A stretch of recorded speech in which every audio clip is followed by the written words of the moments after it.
Hey everyone, I'm Megan.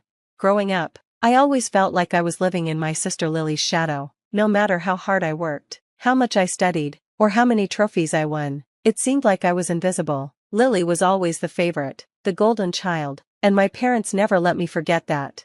In high school, I was at the top of my class and the captain of the track team. You'd think that would get me some recognition, right? Wrong. Every family dinner was all about Lily, her bakery projects, her weekend plans. If I tried to talk about my day, I'd get a half-hearted "that's nice, Megan," and then the conversation would go right back to Lily. It wasn't just annoying, it hurt deeply.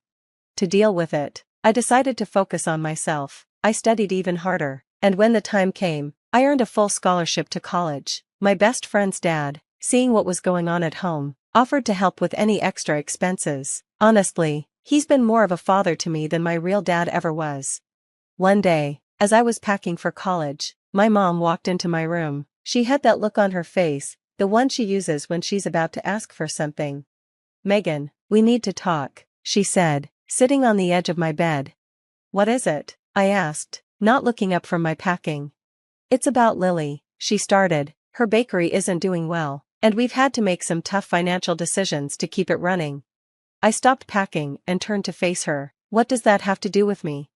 "We've taken out a third mortgage on the house," she admitted, "and we're struggling to keep up. We need you to reconsider your scholarship, maybe stay home and help out with the family business." I couldn't believe what I was hearing. After all these years of them not investing in my future, now they wanted me to give up my dreams for Lily? "No," I said, standing firm. "I've worked too hard for this. I'm going to college." The rest of the conversation was a blur of yelling and crying. My dad called me selfish. Lily said I was ruining her life, but I didn't back down. The day I left for college finally arrived. As I packed my car, I felt like a weight had been lifted off my shoulders. I was finally leaving, finally starting my own life on my own terms. As I drove away, I didn't look back. I knew the road ahead wouldn't be easy, but for the first time, it was mine to control. It was a chilly fall evening, the kind of night that makes you appreciate being indoors. I was in my dorm, halfway through writing a sociology paper, when my phone rang. The screen showed my mom's name, and I felt a knot tighten in my stomach. I hadn't spoken to my parents since I left, and I wasn't eager to start now, but curiosity got the best of me, and I answered. "Hello? Megan, we need to talk." My mom's voice sounded strained, heavier than usual. "It's about the family." I took a deep breath, trying to steady myself. "What's going on?" "It's your sister's business. It's failing, Megan. We've tried everything, but it's just not working. We're in trouble." For a moment, I felt bad for Lily, but that feeling was quickly overshadowed by the fear of what they might ask from me. "I'm sorry to hear that, but I don't see how." "We took out a third mortgage to save the bakery," she interrupted. She cut in, her voice desperate. "We're drowning in debt, and we need your help." The words hit me hard. Not only had they risked everything for Lily's bakery, but now they expected me to fix it. "What exactly are you asking me to do?" I asked, though I already knew the answer. "We need you to come home," Mom said plainly. "Put off school for a while, help with the finances and the bakery. We can't do this without you." I couldn't believe it. They wanted me to give up everything I had worked so hard for, everything I had left behind, to fix their mistakes. Anger boiled inside me, but I kept my voice calm. "No, Mom, I won't do that. I'm not leaving school." There was a long pause, the silence hanging heavily between us. Then Dad's voice came through, harsh and accusing. "You're just going to let your family fail after all we've done for you?" The irony of his words made me want to laugh. "All you've done? Seriously?" I said. "I'm here on a scholarship, Dad, one I earned with no help from you." Mom tried again, this time with a gentler tone. "Megan, please, think of it as helping your sister. You wouldn't want her to suffer, would you?" But I had had enough of their guilt trips. Lily needs to handle her own problems. I have my future to think about. "You're being incredibly selfish, Megan," Dad snapped. "You're part of this family whether you like it or not." "I am," I replied, "but I'm not sacrificing my dreams for Lily's mistakes. I'm sorry you're in this situation, but it's not my responsibility to fix it." The conversation ended not long after. Dad muttered something about being disappointed before hanging up. I sat there with my phone in my hand, feeling both relieved and alone. It was the first time I had stood up to them so clearly, and even though it hurt, it felt right.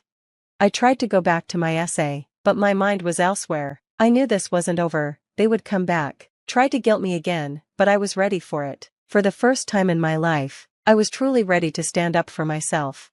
It was just another Tuesday on campus, full of the usual noise and energy, students walking around between classes. I was at the student center, grabbing a coffee before my next lecture, when I felt a chill. Looking up, my heart dropped. Standing across the room were my parents and Lily, their faces grim. I hadn't expected them to come here, to my world. As they approached, I could feel the eyes of everyone around us, curious about the drama that was about to unfold. Mom was the first to speak, her voice loud enough to draw even more attention.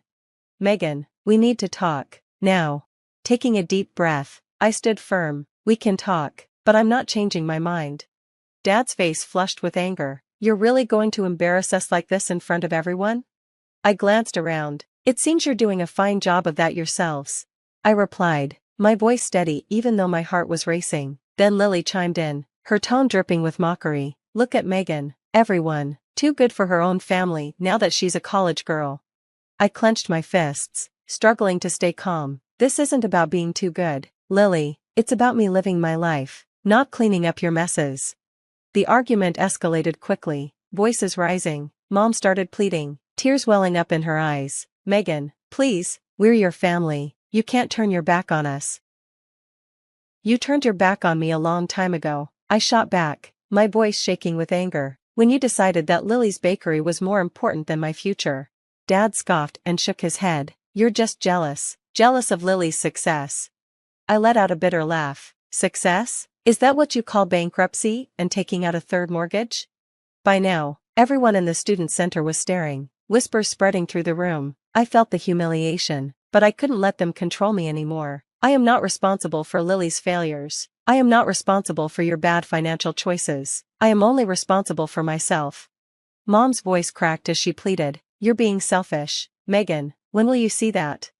"No, Mom, I'm being sensible. You may not get that, but I have to look out for my own future, because it's obvious you won't." The argument reached its breaking point. Dad called me a disappointment, and Lily accused me of ruining the family. As they stormed out, Dad tossed a crumpled bill onto the table, not nearly enough to cover their order. It was just like them to leave a mess for me to clean up.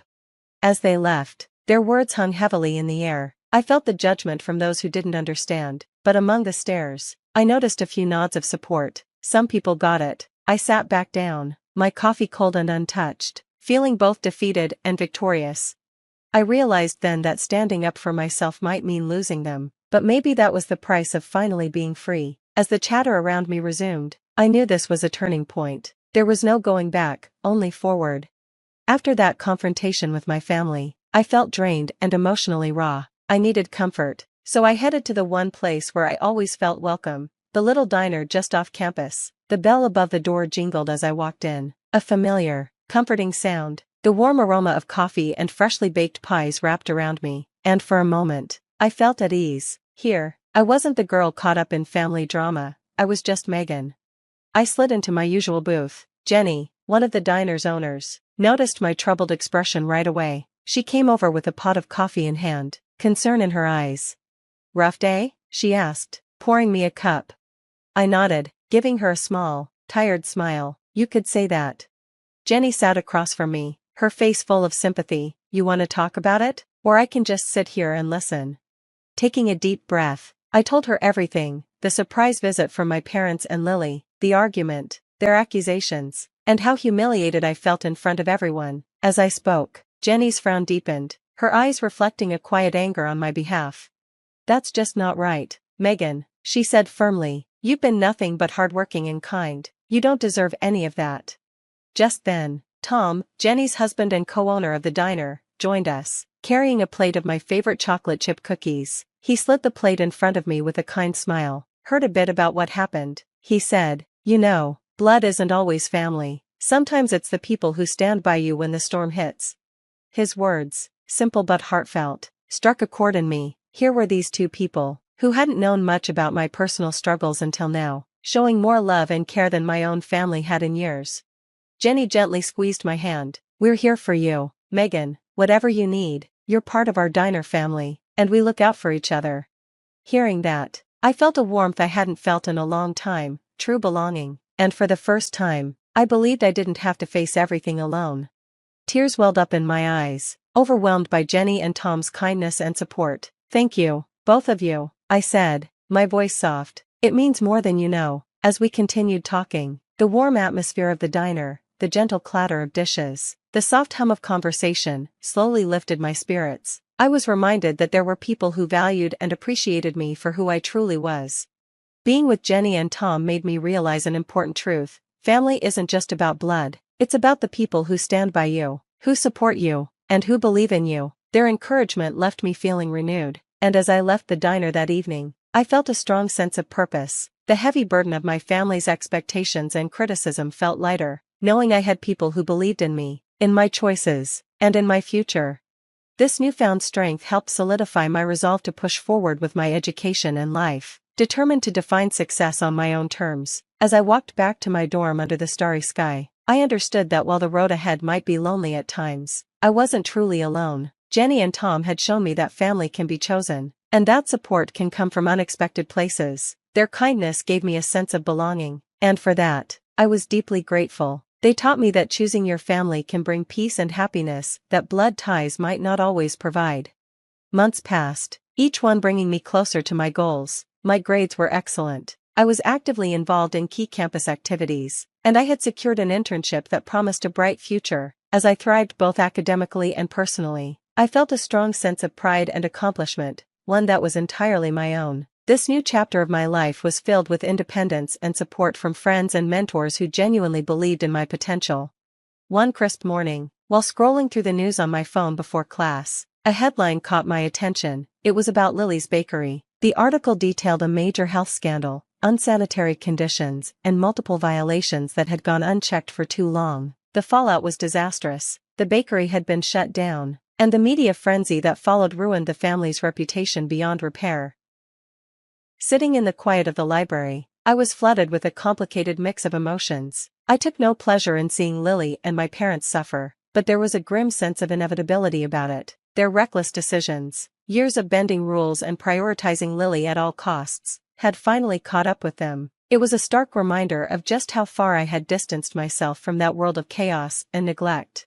In the weeks that followed, news of their financial collapse spread throughout town. My parents had invested everything into the bakery, ignoring their other responsibilities and even their own well-being. Now, with the business gone, they were left with nothing but debts and regrets. It was a harsh reality that my family had to face alone, one they had brought upon themselves. Despite the chaos unfolding back home, my life on campus was thriving. I often thought about the stark difference between my steady rise and their dramatic fall. But it wasn't just about money or reputation, it was about integrity, making choices that reflected my values and ambitions. I had chosen a path of hard work and honesty, breaking free from the toxic environment that had dominated my past. One evening, while discussing my future with my mentor, Professor Hawkins, he said something that stuck with me. "Megan, it's not just about surviving the storm," he mused, "it's about learning to dance in the rain." His words hit home. Yes, I had been through a lot. But more importantly, I had grown from it. I had created a life defined by my own successes and the community I had built around me, not by the failures of my family. As I walked back to my dorm that night, the soft glow of the streetlights lit my path, and I felt an overwhelming sense of peace. The struggles with my family now felt like a distant storm, its echoes barely reaching me. In its place was a quiet confidence in my own abilities and decisions. I knew challenges would come, but I was equipped to face them with the support and strength I had gained. My family's downfall, while sad, was a direct result of their own choices, missteps that had led to their collapse. But I was building something different, something real, sustainable, and true to who I was. As I closed the door to my room, a smile crossed my face. It was the smile of someone who had not only survived, but thrived. I had taken control of my own destiny and was ready to embrace whatever the future had in store, with an unshakable spirit.